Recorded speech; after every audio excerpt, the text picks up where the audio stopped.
E estamos ao vivo no nosso devocional diário e graças a Deus retomando aqui hoje. Ontem não consegui, infelizmente, gostaria de estar aqui com vocês, mas ontem não pude, por diversos motivos, não pude fazer, e foi bom não ter feito, até em termos de tempo e logística, foi bom não ter feito hoje mais tarde do que de costume, bem mais tarde do que de costume, mas eu não queria deixar de fazer, então nós vamos fazer.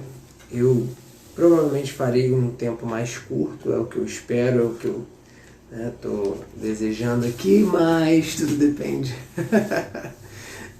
de onde a gente vai chegar na nossa leitura e meditação. Então, já de início de conversa, já está escrito aí na chamada, 1 Coríntios 9, e hoje nós já vamos começar com oração, amém?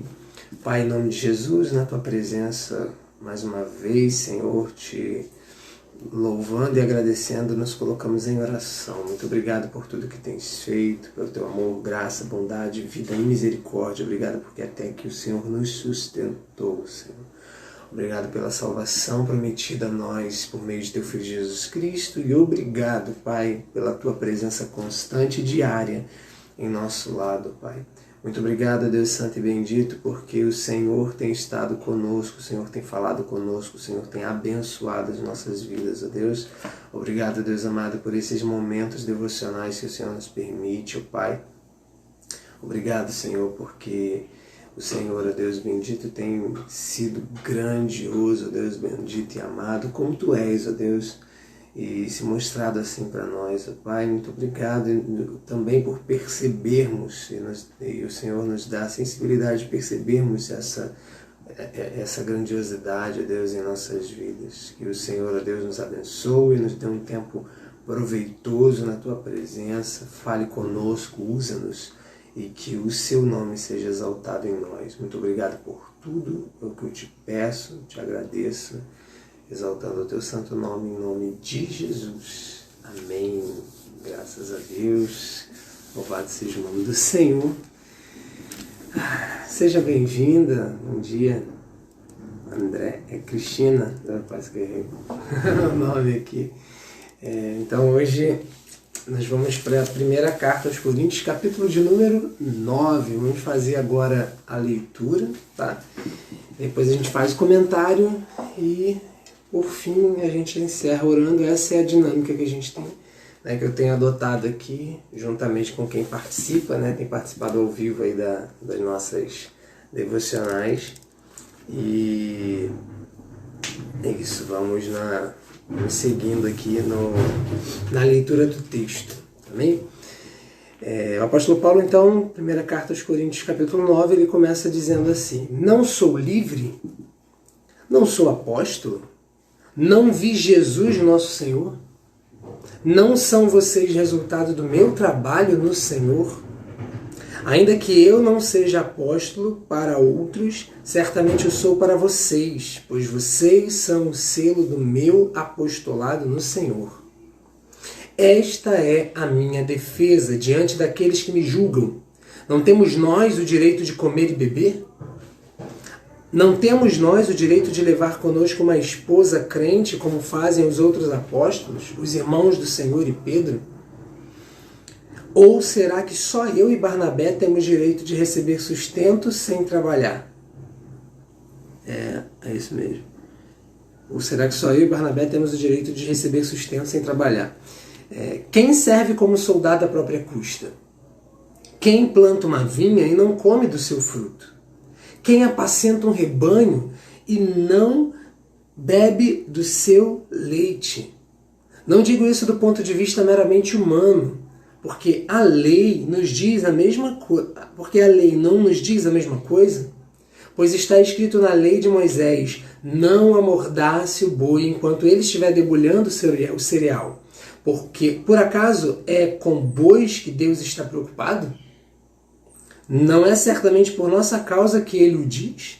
Sim, isso foi escrito em nosso favor, Porque o lavrador, quando ara, e o debulhador, quando debulha, devem fazê-lo na esperança de participar da colheita. Se entre vocês semeamos coisas espirituais, seria demais colhermos de vocês coisas materiais?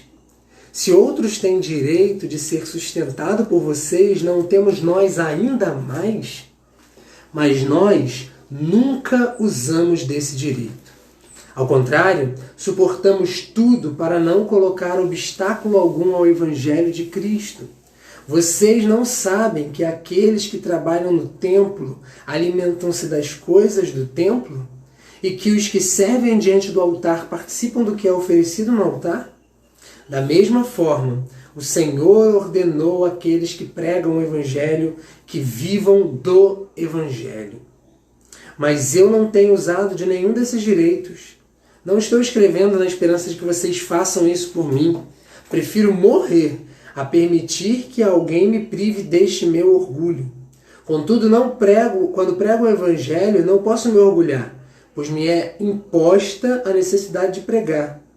E ai de mim se não pregar o Evangelho, porque se prego de livre vontade, tenho recompensa. Contudo, como prego por obrigação, estou simplesmente cumprindo uma incumbência a mim confiada. Qual é, pois, a minha recompensa? Apenas esta, que pregando o Evangelho, eu o apresente gratuitamente, não usando assim dos meus direitos de pregá-lo. Porque, embora seja livre de todos, fiz-me escravo de todos, para ganhar o maior número possível de pessoas. Tornei-me judeu para os judeus, a fim de ganhar os judeus. Para os que estão debaixo da lei, tornei-me como se estivesse sujeito à lei, embora eu mesmo não esteja debaixo da lei. Para os que estão sem lei, tornei-me como sem lei, embora não esteja livre. Não, eu pulei aqui, perdão. Então, tornei-me como se estivesse debaixo da lei, estivesse sujeito à lei, embora eu mesmo não esteja debaixo da lei, a fim de ganhar os que estão debaixo da lei. Para os que estão sem lei, tornei-me como sem lei, embora não esteja livre da lei de Deus, e sim sob a lei de Cristo. A fim de ganhar os que não têm lei. Para com os fracos, eu tornei-me fraco para ganhar os fracos. Tornei-me tudo para com todos, para de alguma forma salvar alguns. Faço tudo isso por causa do Evangelho, para ser coparticipante dele. Vocês não sabem que de todos os que correm no estádio, apenas um, somente um, ganha o prêmio? Corram de tal modo que alcancem o prêmio.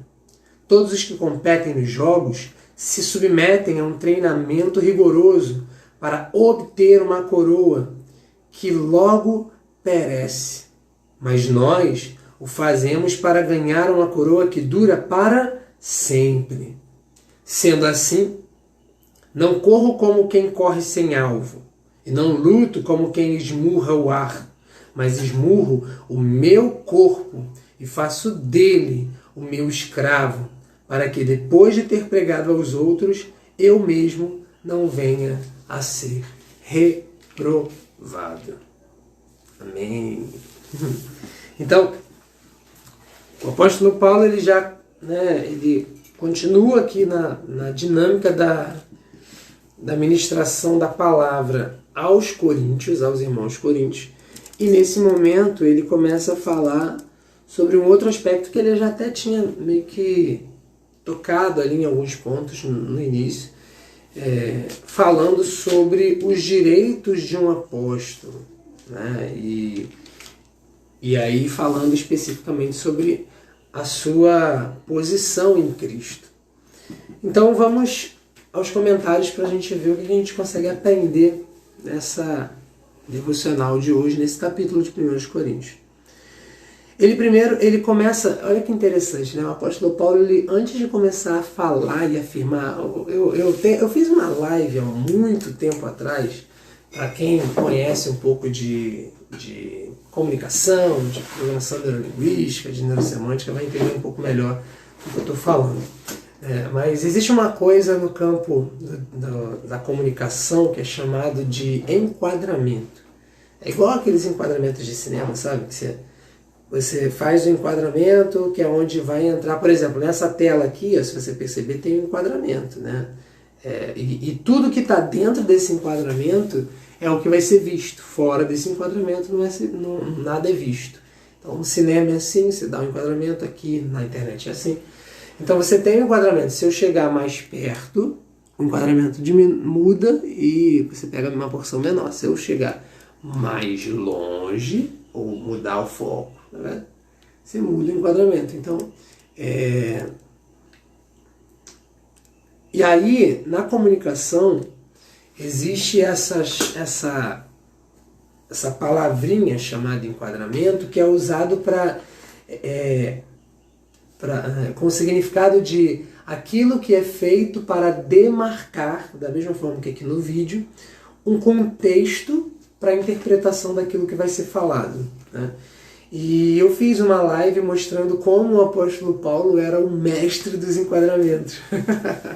O apóstolo Paulo dominava de maneira magistral mesmo, de maneira bem minuciosa, bem poderosa até e profunda, essa arte dos enquadramentos, né? E antes de falar um determinado assunto, ele colocava todos os enquadramentos necessários para que o assunto fosse entendido da maneira correta ou da maneira como ele queria transmitir. Então, os enquadramentos eles têm esse poder. E aqui é exatamente o que ele está fazendo. Antes, olha só, ele já tinha falado um monte de coisa na metade da carta, aliás, mais da metade da carta, porque essa carta só tem 16 capítulos. Não é isso? Deixa eu ver se eu não estou errado. É isso aí, 16 capítulos. Então, mais da metade da carta, já no capítulo 9, ele começa a fazer uma série de enquadramentos para poder falar o que ele quer falar. E aí, esses enquadramentos, de que maneira que ele faz? Ele faz fazendo perguntas, né? E perguntas são poderosas. Eu já falei aqui várias vezes sobre linguagem, comunicação e tudo mais. Eu falei sobre o poder das perguntas, eu acho que uma ou duas vezes pelo menos, né? E perguntas são muito poderosas, porque a pergunta você coloca para o outro, né? Você direciona o foco da atenção do outro para aquilo que você está falando, mas você deixa o outro contemplar de acordo com a sua perspectiva, né? Então você leva o outro à reflexão e não simplesmente à contemplação daquilo que você está falando. Então ele primeiro faz uma série de perguntas e aí com essas perguntas ele começa a criar esse contexto para a interpretação daquilo que ele vai falar posteriormente, tá? Então ele começa dizendo: eu não sou livre? Eu não sou apóstolo? Não vi Jesus, nosso Senhor? E aí você vê a linha de raciocínio dele sendo apresentada. Em primeiro lugar, ele fala: eu não sou livre. Por quê que ele está falando isso? É interessante que no capítulo anterior, a gente não pode esquecer que, por mais que a Bíblia seja dividida em capítulos e versículos, ela foi, né, quando você pega um livro, principalmente no Novo Testamento, nas cartas, é um texto contínuo, era uma carta sendo escrita para pessoas, o máximo que tinha era uma mudança de assunto, mas era tudo, era uma carta, então tem sequência, e muitas vezes um capítulo se refere também ao capítulo anterior, né? Então o apóstolo Paulo, ele vem falando sobre uma série de coisas. Existe um contexto maior, né? Porque lá nos primeiros capítulos ele fala sobre isso. No capítulo 4, deixa eu ver se antes também, a gente já falou sobre isso. No capítulo 1 ele fala, no capítulo 4 ele fala de novo sobre essa questão do apostolado, né? Sobre ele ter sido apóstolo, no capítulo 4 ele fala: nos considerem como servos de Cristo encarregados dos mistérios de Deus. E aqui, no capítulo 9, ele vem falando sobre a comida sacrificada aos ídolos, e aí ele termina dizendo: portanto, se aquilo que eu como leva meu irmão a pecar, nunca mais comerei carne para não fazer meu irmão tropeçar. E olha que interessante, né? O apóstolo Paulo ele coloca esse último versículo do capítulo anterior de uma maneira muito interessante, muito... como é que eu posso dizer? Ele faz uma mudança bem sutil na direção do pensamento que estava guiando aquele povo. Então, eles diziam, a polêmica, a questão era, que o apóstolo Paulo estava levantando era, se você sabe que o que você está fazendo é algo que vai escandalizar o seu irmão, que vai fazer o seu irmão tropeçar, não faça. E aí, na cabeça das pessoas que estavam ouvindo, o apóstolo Paulo já estava pensando, e pelo que ele entendia, já estava entendendo que se ele só falando isso, ia levar aquelas pessoas a pensar assim, poxa, mas eu vou ter que vou tirar a minha liberdade, eu vou ter que me privar da minha liberdade por causa do outro. E aí, tanto que ele fala isso no capítulo 8, versículo 9, né? Tenham cuidado para que o exercício da liberdade de vocês não se torne pedra de tropeço para os outros. Então, ele já está antecipando isso, que as pessoas iriam falar, mas como é que eu vou me privar da minha liberdade? Jesus me chamou para ser livre. Como é que eu vou me privar, né, e abandonar, deixar de lado a liberdade que Deus me chamou, que Cristo me chamou, para fazer para viver, né, de maneira tolhida por causa do outro.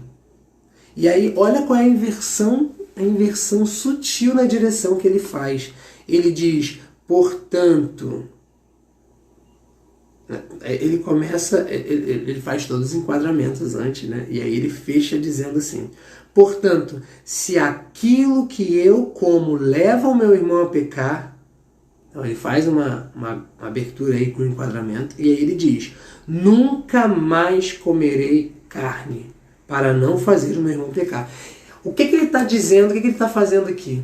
Ele está dizendo, se eu entendo que algo que eu estou fazendo leva o meu irmão a pecar, então eu decido, porque eu sou livre, pela liberdade que eu tenho, eu decido nunca mais comer carne. E aí ele fala aqui da carne sacrificada aos ídolos, né? Ou fazer qualquer que seja a coisa. Nunca mais comer carne para não fazer o meu irmão tropeçar. Então, eu decido fazer isso para que a consequência não aconteça. Então, qual é a inversão sutil que ele faz? Ele tá mudando o foco. As pessoas estavam dizendo, mas eu sou livre, eu posso fazer o que eu quiser, eu posso comer isso e problema do outro. Era o que eles podiam pensar. É que eu vou ficar privando a minha liberdade por causa do outro. Eu sei que não tem problema nenhum, eu vou lá e vou comer mesmo, porque eu sou livre. E o apóstolo Paulo está dizendo, eu sou livre. E por eu ser livre e entender o que está acontecendo, eu decido livre e espontaneamente não levar o meu irmão a pecar. Reparou? Então, o que o apóstolo Paulo está ensinando para eles nesse único trecho de versículo é, use a sua liberdade para fazer aquilo que edifique, que construa. Use a sua liberdade de maneira construtiva, efetiva, edificante. Use a sua liberdade de maneira a levar bênção para a vida dos outros e não maldição, levar vida e não morte, levar edificação e não destruição. Use de maneira eficiente e eficaz a sua liberdade. Use da maneira que Cristo e o seu amor nos direciona. Entendeu? Então, ele termina o capítulo falando isso. Eu sou livre a ponto de poder escolher o que fazer com a minha liberdade. E nesse ponto, eu decido. Ele não está dizendo... porque ele vem falando uma série de coisas e ele dá como uma recomendação muito forte. Não coma carne. Se você é livre, deixe de comer...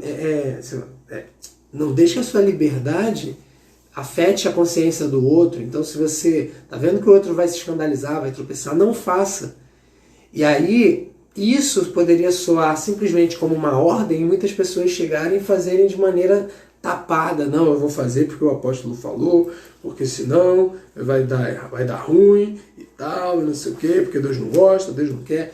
Então o apóstolo Paulo ele remove esse peso no final de imposição e ele coloca, gente, vocês têm que entender que vocês são livres e precisam usar a liberdade de vocês de maneira conforme o amor de Deus. Então decidam, como eu decido, decidam fazer dessa maneira. Tá? E é interessante que 2 capítulos antes... Ah não, isso é pra frente. Então, eu ia acabar dando um spoiler aqui sem querer. Então ele termina o capítulo assim, e aí ele começa, olha interessante, ele começa o capítulo posterior, né, que nós lemos, o capítulo 9, perguntando exatamente isso. Eu não sou livre? Eu não sou livre? Ele fala sobre a liberdade e ele termina dizendo, eu não sou livre? E obviamente, né, são a série de perguntas que ele faz aqui é uma série de perguntas retóricas que vai conduzindo, tipo, todo mundo já sabe a resposta. E isso vai conduzindo o pensamento deles para o ponto que o apóstolo Paulo quer explicar. E ele diz, eu por acaso não sou livre? Aí a resposta é, sim, você é livre. Eu não sou apóstolo? Eles que conheceram o apóstolo Paulo, e o apóstolo Paulo já havia dito, né, para eles como lá no capítulo 4, quer ver? No capítulo 4, ele fala, por exemplo, embora possam ter 10.000 tutores, ou mestres, ou orientadores, em Cristo vocês não têm muitos pais, pois em Cristo Jesus eu mesmo gerei por meio do meu evangelho. Por meio do evangelho, não do meu evangelho, por meio do evangelho. E aí ele fala de uma maneira que eles mais do que ninguém deveriam reconhecer o apostolado do apóstolo Paulo, porque ele foi alguém que executou a missão de um apóstolo sobre a vida deles, trazendo eles para Cristo e mantendo eles em Cristo, né? No sentido de dar estrutura e apoio, suporte para isso acontecer. Então, e aí ele vem perguntando, eu não sou um apóstolo? Por entendimento deles, todo mundo vai dizer, sim, você é um apóstolo. Não vi Jesus, nosso Senhor? Sim, você viu Jesus. Naquela aparição lá, a caminho de Damasco. Não são vocês resultado do meu trabalho no Senhor? Sim. Eles foram ganhos para Jesus através do trabalho do apóstolo Paulo. Ainda que eu não seja apóstolo para outros, certamente eu sou para vocês. Lembrando que apóstolo é um termo que significa enviado. Tá?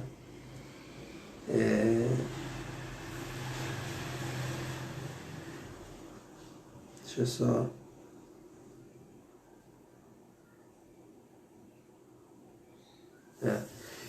apóstolo significa aquele que foi enviado, né? Enviado para cumprir uma missão. E ele foi... e os apóstolos tinham como prerrogativa, né, como parte fundamental do seu trabalho como apóstolo, não só a expansão do reino de Deus, ou do evangelho, da mensagem de Cristo, como também a fundação de novas igrejas. E foi o que o apóstolo Paulo fez. E é interessante que quando ele começa a falar, não sou livre, não sou apóstolo, não vi Jesus, não sou resultado do meu trabalho, o apóstolo Paulo ele vai levando eles a uma linha de raciocínio bem clara. Ele poderia ter dito de cara, ao invés de perguntar, falar assim, olha, eu sou livre. Eu sou livre, sou apóstolo, vi o nosso Senhor Jesus Cristo e vocês sabem disso, porque vocês são resultado do trabalho. Ele poderia fazer dessa maneira, mas ele vai fazendo as perguntas, primeiro, porque existiam alguns no meio, né? Tudo indica, na verdade, que existiam alguns ali no meio que duvidavam do apostolado do apóstolo Paulo, tá? E isso era uma maneira dele também usar o que a gente chama em comunicação de indireção, ou seja, uma comunicação não direta, para poder se comunicar de maneira mais, como é que eu posso dizer, de maneira que o outro entenda com mais facilidade, esteja mais aberto para entender o que ele está falando, tá? Então, e aí o que ele diz, ele fala, eu não sou livre, eu não sou apóstolo, eu não vi Jesus, nosso Senhor, vocês não são o resultado do nosso trabalho. E aí ele arremata, enquadramento. O apóstolo Paulo era o mestre dos enquadramentos, né? E aí ele arremata dizendo, ainda que eu não seja apóstolo para os outros, e aí esses outros podem ser outras pessoas em outros lugares, ou podem ser os outros que se tornaram parte da igreja ali em Corinto, depois do apóstolo Paulo ter passado por ali. E aí ele diz, posso não ser até apóstolo para o outro, certamente o sou para vocês, pois vocês são o selo do meu apostolado no Senhor. Vocês são o selo do meu apostolado no Senhor. Tá, Felipe, então que a gente tira daqui como aplicação para a nossa vida? Em primeiro lugar, nós precisamos entender que temos um chamado e temos uma identidade em Jesus, identidade em Cristo, identidade em Deus.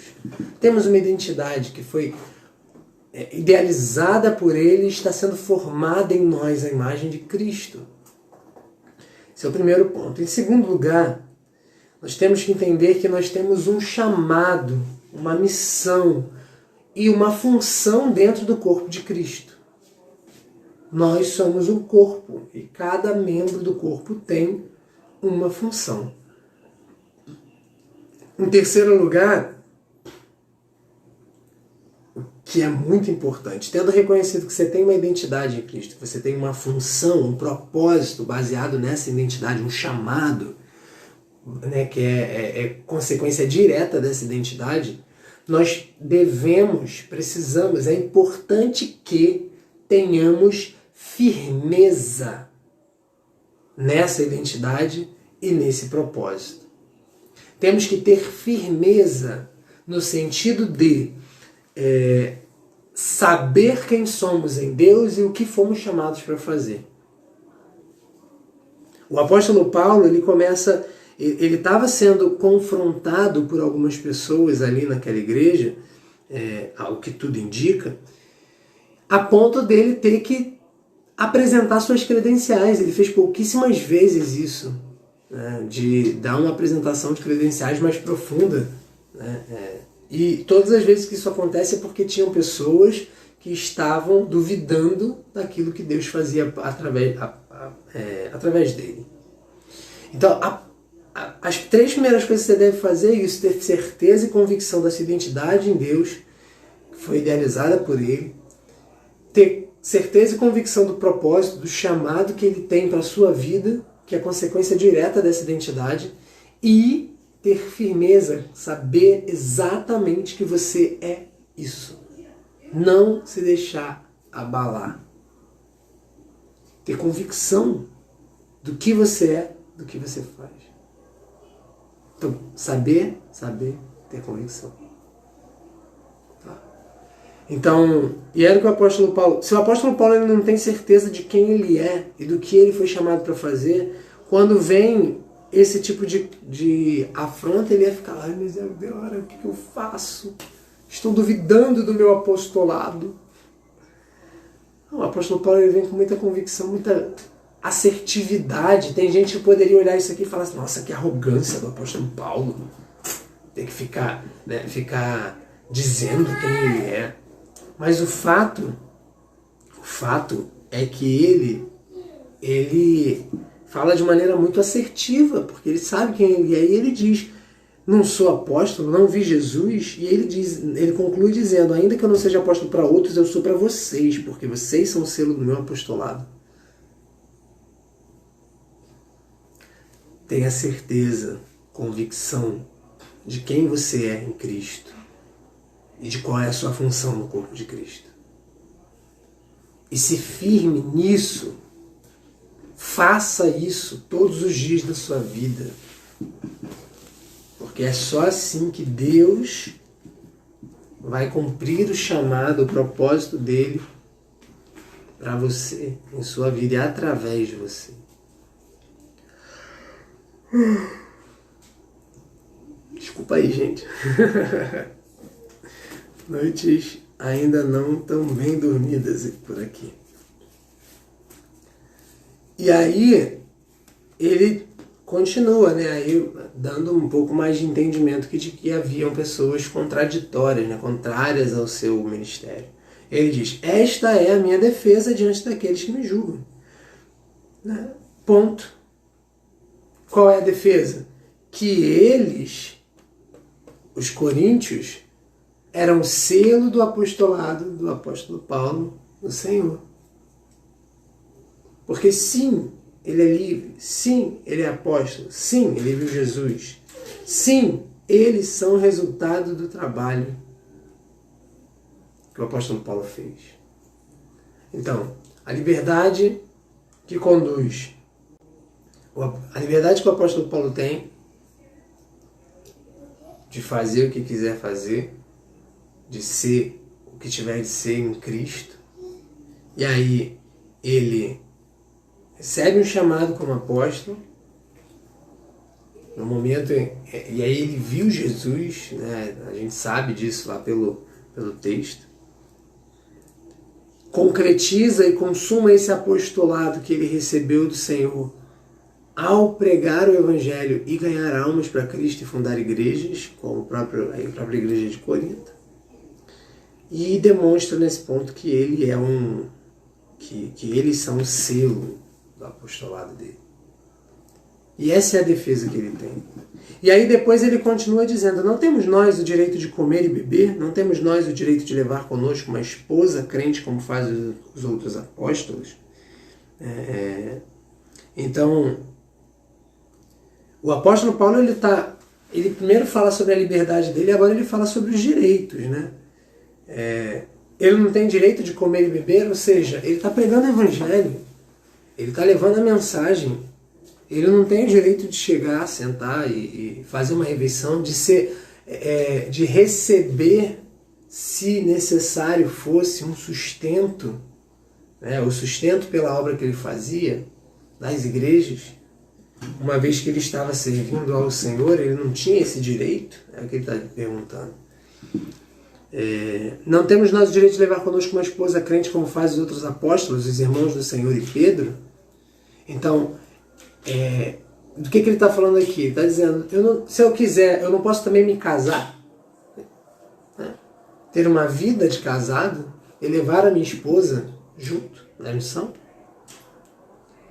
E aí ele continua. Ou será que só eu e Barnabé temos direito de receber sustento sem trabalhar? Ou será que só eu e Barnabé temos direito de receber sustento sem trabalhar? Aqui ele está abrindo, né? E ele vai dizer, ou será que é como se ele dissesse assim, ele puxa para ele, para Barnabé, mas o que ele está dizendo no segundo plano ou será que não existem outros apóstolos que estão recebendo sustento para poder fazer a obra missionária? Tá? Então, ele está dizendo, só eu e Barnabé temos esse direito. É como se tivessem algumas pessoas dizendo assim, mas esses dois aí, Paulo e Barnabé, eles estão querendo usurpar e tal, não sei o que. Ele está dizendo assim, será que é só a gente que faz isso? Será que não tem outros apóstolos e outras pessoas que vivem para pregar o Evangelho que não estão recebendo esse mesmo sustento? E aí ele ainda fala, existem outros apóstolos como os irmãos do Senhor e Pedro, que não só recebem o sustento, como também tem uma esposa que leva com ele, que eles levam ela com eles nas missões. Então não é sustento para um, é sustento para mais de um.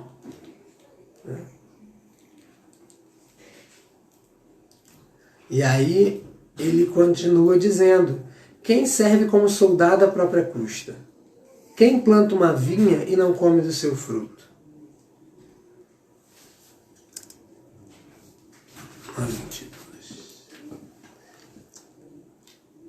quem apacenta um rebanho não bebe do seu leite? Não digo isto do ponto de vista meramente humano, e aí depois ele vai entrar num outro contexto. Então ele pega alguns exemplos da vida comum para trazer esse entendimento, né? Você vê um soldado que vai para a guerra e ele tem que pagar, tá certo que, se a gente for pensar em termos de impostos, de uma certa maneira até paga uma parte, né? Mas ele não vai pagar o próprio salário, ele não vai pagar... Eita, desculpa aí, gente.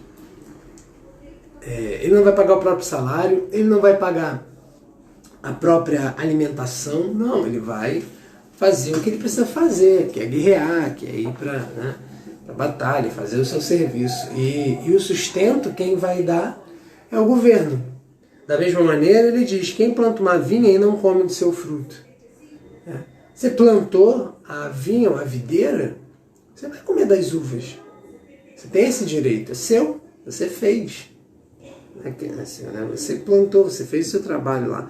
Quem apacenta um rebanho não bebe do seu leite, ou seja, eu tenho um rebanho inteiro, não posso... Por que eu não poderia, né, tomar um pouco do leite do rebanho que eu estou apacentando? Então, ele tá colocando essas questões porque para trazer um entendimento de que é legítimo aqueles que vivem dedicados à obra, que vivem de maneira plena, dedicada à obra missionária, ou à obra de evangelização, e não trabalham no sentido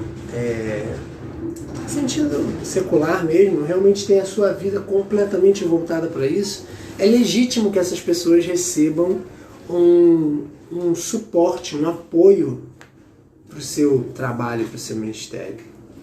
Então, é o que ele está dizendo aqui, dando esses exemplos. E aí ele continua dizendo com um exemplo bíblico agora. A lei não diz a mesma coisa, pois está escrito na lei de Moisés, não amordace o boi enquanto ele estiver debulhando o cereal. E ele termina dizendo, por acaso é com bois que Deus está preocupado? Não é certamente por nossa causa que ele o diz? Sim, isso foi escrito em nosso favor. Porque o lavrador, quando ara, e o debulhador, quando debulha, devem fazê-lo na esperança de participar da colheita.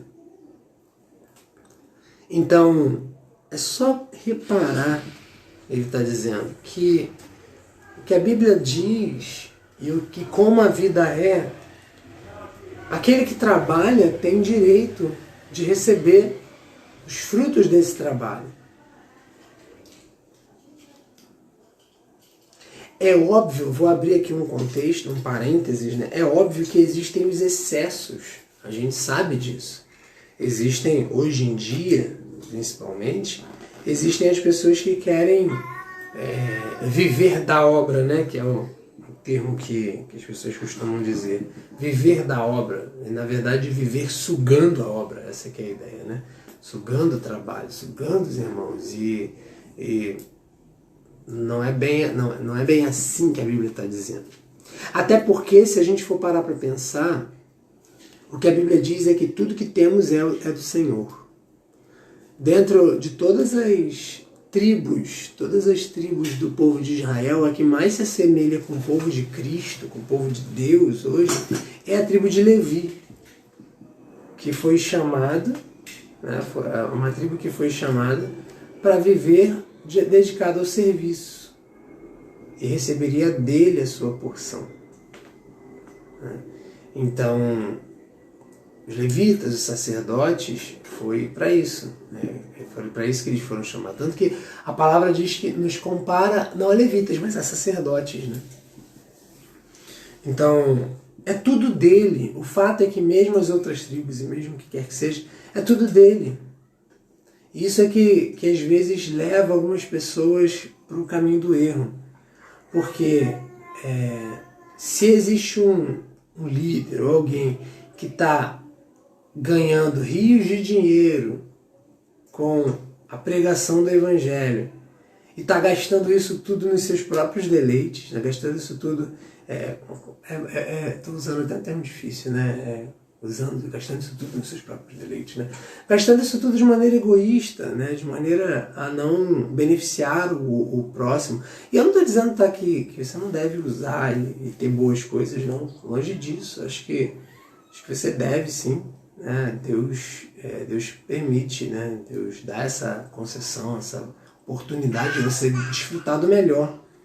A grande questão aqui não é essa. A grande questão aqui é isso que você está buscando. Deus direcionou para você ter, para você buscar. Deus te deu o aval para você usar o dinheiro que é dele, que está nas suas mãos, para isso. Porque às vezes a gente perde o foco isso, nós não somos mais de nós mesmos. Então se eu estou pegando o dinheiro que eu recebo, e olha, eu estou falando aqui de receber esse dinheiro da obra, como por exemplo alguém que recebe sustento, recebe oferta para, né, se custear e tudo mais, mas isso vale para qualquer pessoa, seja mesmo aquelas que, como eu, trabalham e ganham dinheiro trabalhando. Não, nada é nosso, gente, nada é nosso, é tudo do Senhor. Se eu pego o dinheiro que eu tenho, ganho trabalhando, e eu gasto de maneira irresponsável, eu estou esquecendo que na verdade esse dinheiro não é meu. Ah, mas fui eu que ganhei. Não é meu, gente. Não é nosso mais. Nós não somos mais de nós mesmos. Nós fomos comprados com bom preço. Tudo que temos, tudo que ganhamos, tudo que somos é do Senhor agora. E é do Senhor, cabe a nós tão somente administrarmos. Nós somos os mordomos da casa do rei. Está tudo em nossas mãos. A gente pode usar tudo. Mas não é nosso. Nada é nosso. É uma confusão muito comum, inclusive, que as pessoas fazem em relação a dízimo e oferta, né? Porque as pessoas... Tem muita gente que briga e discute com essa questão de dízimo. Ah, porque eu dízimo isso, porque eu dízimo aquilo. Né? As pessoas entenderam tudo errado. Tudo errado, gente. Está entendendo tudo errado. Cara, a maioria das pessoas que falam contra dízimo e oferta, na verdade, eu acho que a grande maioria delas está presa no dinheiro. Não vai ser todas não, tá? Mas eu acho que a grande maioria tá com o coração ligado demais ao dinheiro. E aí, gente, o que acontece? Dízimo e oferta não tem nada a ver com dinheiro. Primícias não tem nada a ver com dinheiro, tem a ver com a disposição do seu coração e o entendimento de que nada é seu. Porque não é só os 10% que é do Senhor. Não é só a oferta que você entrega que é do Senhor. Tudo é do Senhor. Do Senhor é a terra e a sua plenitude. Se Ele quiser continuar te abençoando, Ele te abençoa. Se Ele quiser parar, Ele para. Se Ele quiser permitir que, a partir de hoje, você não tenha mais como se sustentar, Ele permite. Se Ele não quiser que a partir de hoje você comece a prosperar e ver dinheiro entrando de você não sabe nem de onde, Ele permite. Ele faz. Tudo é do Senhor. O que as pessoas perdem de vista é que não são os 10% que é do Senhor. É os 100% do Senhor. Só que 90%, pegando a visão do dízimo, né? Porque o pessoal fala que no Novo Testamento não se fala de dízimo. Pra que vai falar de dízimo com um povo que dava tudo? Dava tudo, gente. Pegava, eu tenho fazendas, eu tenho casas, eu tenho posses, eu vendo tudo e dou para ajudar os irmãos, para sustentar o povo de Deus, para sustentar as viagens missionárias. Eles davam tudo. Então, para que vai falar de 10%? Faz o menor sentido. Eles entenderam que não era só 10% que era do Senhor, era tudo. Ah, mas se o irmão é pobre, ele vai tirar dinheiro para poder dar conta de luz, para poder pagar, como se fosse pagando alguma coisa, né? O dízimo, para dar o dízimo, para dar uma oferta, blá blá blá. Gente, a palavra de Deus mostra que os cristãos da Macedônia, eles estavam numa condição de pobreza espiritual. uma condição de pobreza espiritual, não, desculpa, de pobreza material, eles tinham quase nada. E a palavra de Deus mostra o apóstolo Paulo dizendo que mesmo na sua condição de pobreza, eles, de maneira graciosa, juntaram do pouco que tinha, mesmo eles estando vivendo em necessidade, juntaram do pouco que tinha para mandar para os irmãos que estavam em Jerusalém padecendo necessidade. Não tem nada a ver com dinheiro. Tem a ver com a disposição do seu coração. Tem a ver com a disposição do seu coração. Tem a ver com generosidade, com entrega, com dependência de Deus. Tudo é dele. E quando eu falo que tudo é dele, eu não estou aqui só dizendo que a gente tem que dar dízimo e oferta. Eu estou dizendo muito mais do que isso. Eu estou dizendo que tudo aquilo que é nosso, tudo aquilo que está em nossas mãos, é dele. Então a gente deveria usar do jeito que ele deseja e não do jeito que a gente quer. A não ser que ele direcione dessa maneira. Você tem certeza que tudo que você comprou foi Deus permitiu que você comprasse?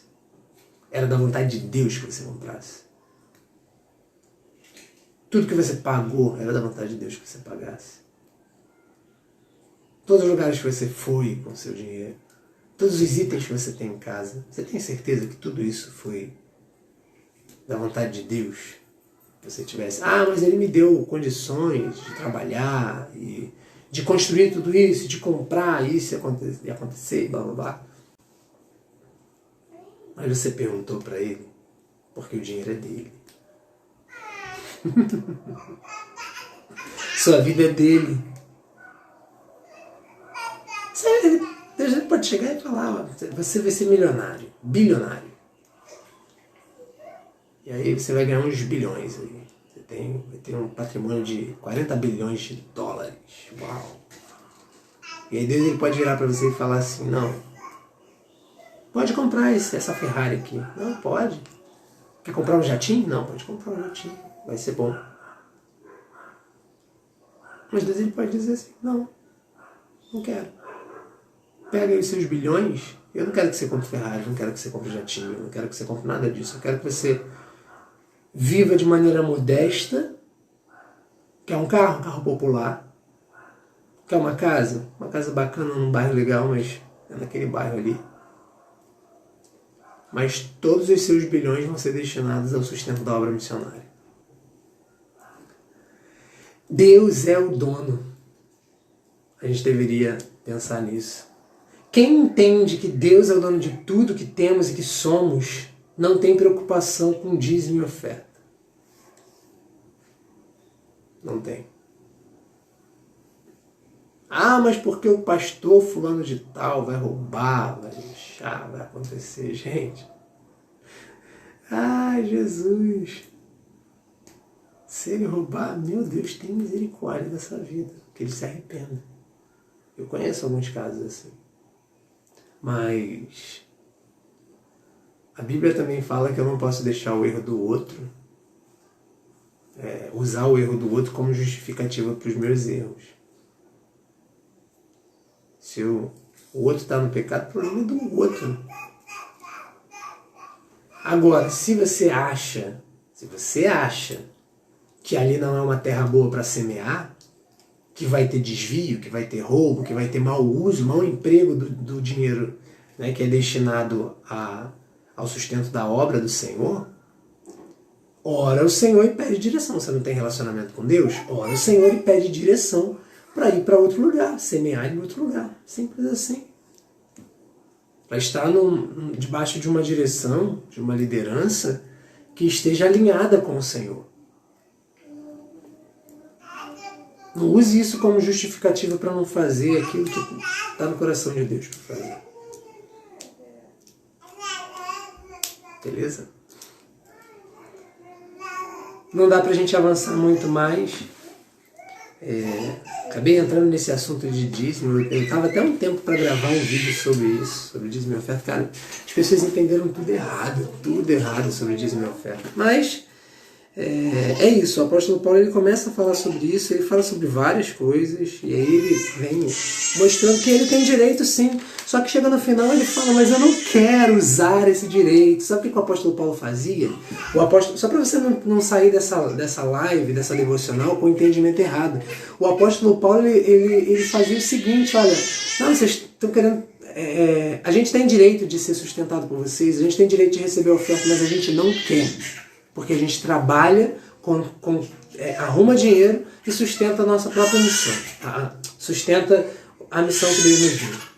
O apóstolo Paulo, às vezes, ele parava e ficava 3, 4 meses, menos ou mais, ele ficava alguns meses trabalhando, que ele era construtor de tendas, ele ficava fazendo dinheiro por um tempo ali, enquanto obviamente ele ia mapeando o local e tudo mais, conhecendo as pessoas, ele ia fazendo dinheiro, juntava um montante e depois voltava de novo para a missão. Então, ele precisava fazer isso? Não, ele não precisava fazer isso porque ele era enviado do Senhor e ele tinha direito de ser sustentado pela Igreja de Cristo. E teve algumas vezes que algumas igrejas deram ofertas para ele, para ajudar na missão que ele estava fazendo. Mas ele abriu mão disso. E tanto que ele fala, mas nós nunca usamos desse direito, ao contrário, suportamos tudo para não colocar obstáculo nenhum ao Evangelho de Cristo. E aí ele até diz assim, mas eu não tenho usado nenhum desses direitos, e depois ele fala, prefiro morrer a permitir que alguém me prive deste orgulho. Ele está dizendo de maneira bem enfática, quando ele fala prefiro morrer, e fala de orgulho, ele fala de uma maneira bem enfática para dizer que, olha, eu não quero ser sustentado para que depois não fiquem falando um monte de coisa. O meu orgulho, no final, ele fala, sabe qual é o meu orgulho? O meu orgulho, que é a minha recompensa, é que eu que eu venha pregar o Evangelho gratuitamente, apresentar o Evangelho gratuitamente, não usando assim dos meus direitos ao pregá-lo. Essa era a recompensa dele. Por isso ele dizia que era o meu orgulho. A recompensa que ele tinha não era do dinheiro que iam dar para ele, das coisas que ele ia receber, ou da fama que ele ia alcançar, de ser hoje, ter cartas escritas que até hoje são lidas. Não era essa a recompensa que ele buscava, não era esse o orgulho que ele tinha. O orgulho que ele tinha era que eu estou fazendo de bom grado aquilo que me foi imposto como obrigação, que eu estou pregando o Evangelho de maneira gratuita, abrindo mão dos meus direitos para salvar o máximo de pessoas possível. Então, é legítimo alguém que trabalha para o Senhor receber por aquilo que está fazendo, não como uma forma de comércio, serviço, trabalho, como se estivesse precisando de um salário. Não é sobre isso. Mas para o sustento da sua casa, da sua obra. Né? É extremamente legítimo. Extremamente legítimo. Agora, existem pessoas que preferem abrir mão, como o apóstolo Paulo. Entendeu? E ele abria a mão porque ele queria, porque ele era livre. Ele começa dizendo isso, ele era livre e por ser livre ele escolheu abrir mão. O foco dele não é esse.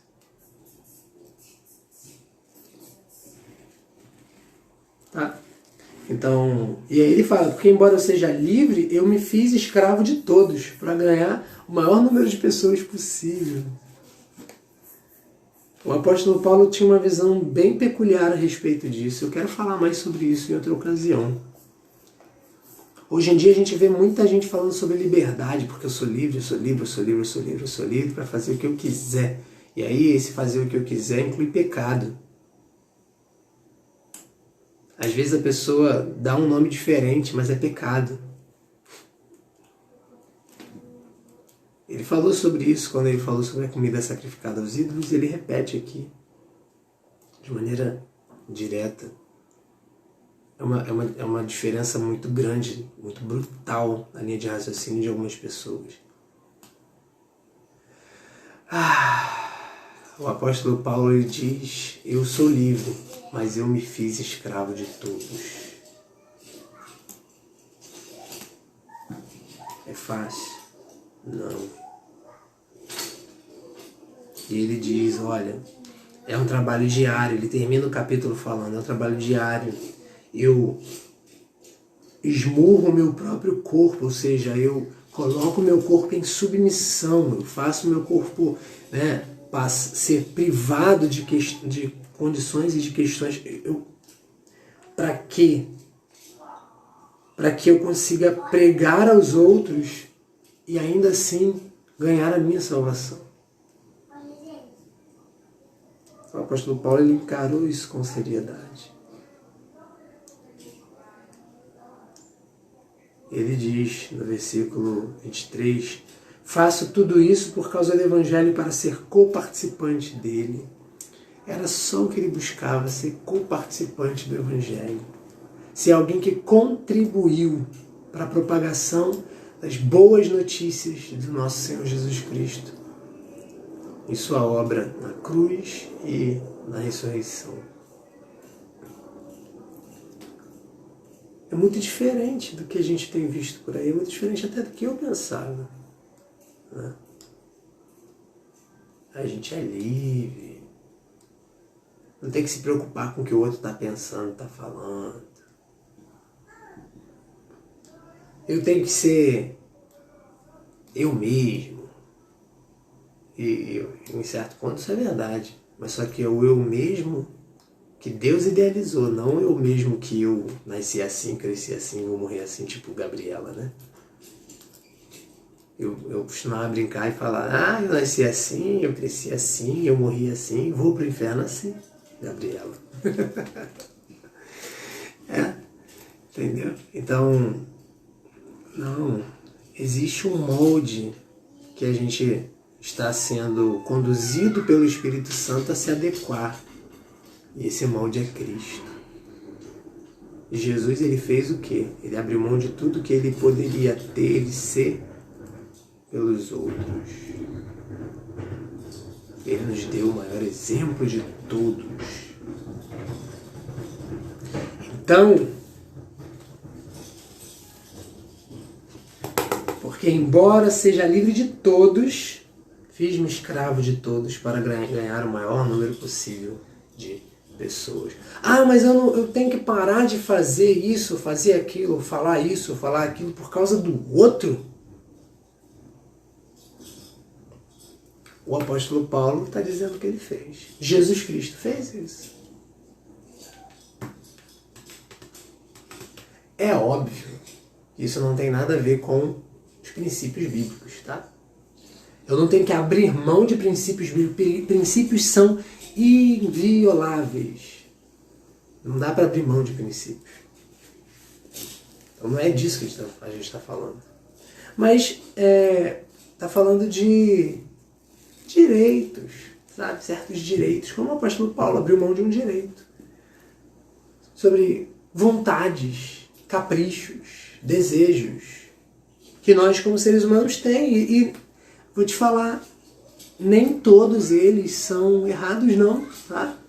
Muitos são legítimos, como o apóstolo Paulo apresentou um direito dele legítimo aqui. Muitos são legítimos. Só que às vezes, se a gente for consultar o Senhor vai querer que a gente abra mão desse direito.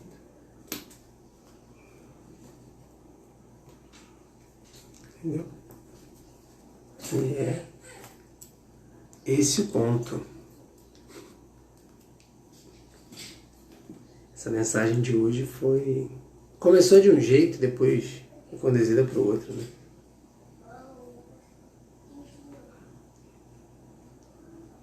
Um ponto para fechar, ele diz,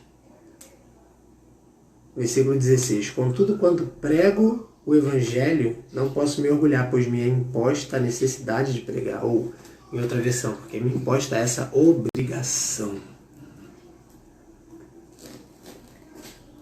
Nós fomos salvos, temos oportunidade de hoje estar aqui diante de Deus, tendo um relacionamento com Ele.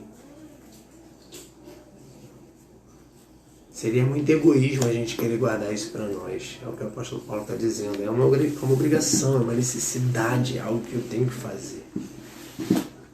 Eu tenho que fazer. nós temos que fazer.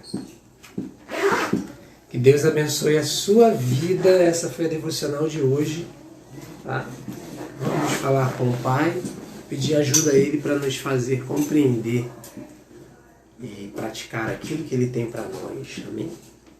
Pai, em nome de Jesus, muito obrigado, Senhor. Obrigado por esse dia, obrigado por esta oportunidade de estarmos aqui reunidos de maneira online, conectados a Deus bendito. Pode ser que tenha alguém que está vendo isso ao vivo ou tem alguém que está vendo isso depois, mas cremos, Senhor, cremos sim que o Senhor é poderoso, faz e fará, ó Deus, em nossas vidas. Nos ajude, ó Pai, a ter o entendimento, o discernimento da Tua vontade, da Tua direção, para fazermos aquilo que precisa ser feito, para entendermos quais são os direitos, ó Deus bendito,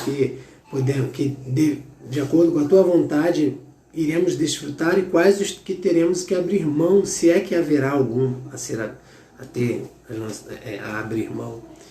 Que o Senhor nos dê a direção, ó Deus bendito, o entendimento para saber que tudo é do Senhor e que o Senhor nos mostre, ó Deus, como devemos empregar, ó Deus, as bênçãos, as dádivas, as coisas, o dinheiro que recebemos aqui, mas que é do Senhor e nós devemos administrar da melhor maneira possível. Muito obrigado, Pai, por tudo. Obrigado pelo Teu amor. Obrigado, Senhor. Fala conosco, ó Deus, ao longo de todo o dia.